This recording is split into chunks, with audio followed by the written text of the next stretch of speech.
Have you ever been accused of not having the guts to do something? Or heard of someone having a gut feeling about something? Well, these are commonly used phrases. But do you know what guts are? Biologically speaking, guts refer to your intestines, which begin at the end of the stomach and go on till the anus. The food from the stomach enters into the small intestine, which is a long coiled tube about 7.5 meters in length.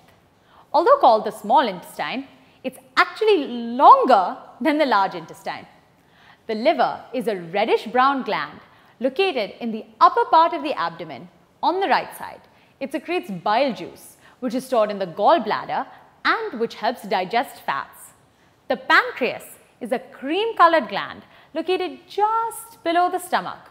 It secretes pancreatic juice, which has enzymes that break down fat, proteins, and carbohydrates into simpler forms. The juices from the liver and pancreas are poured out into the first part of the small intestine, a part called the duodenum. These juices break the food into an even simpler form, which then reaches the lower part of the small intestine or the ileum. This part produces enzymes that complete the digestion of food. This means that here the carbohydrates get broken down into glucose, fats into fatty acids and glycerol, and proteins into amino acids. The walls of the intestines has thousands of finger-like outgrowths called villi, where the digested food gets taken into the blood. This process is called absorption. The absorbed substances are then transported via the blood vessels to different organs of the body. Inside the various organs, these simple substances are used in different ways. Amino acids are used to build proteins. Glucose is broken down to give energy.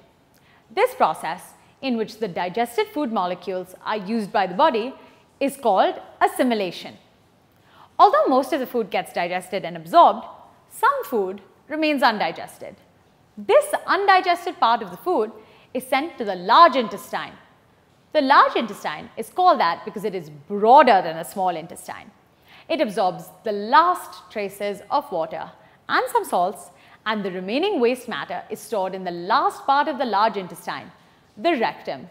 The waste is then thrown out as feces from the anus in a process called egestion. Food items like rice, chapatis, meat and fish take longer to digest than fruits and vegetables, which are high in fiber. Can you guess which foods get digested quickly? Processed food, junk food, particularly those with sugar like candy bars, get digested in a short time, leaving you feeling hungry again. Now you know why these foods aren't good for you.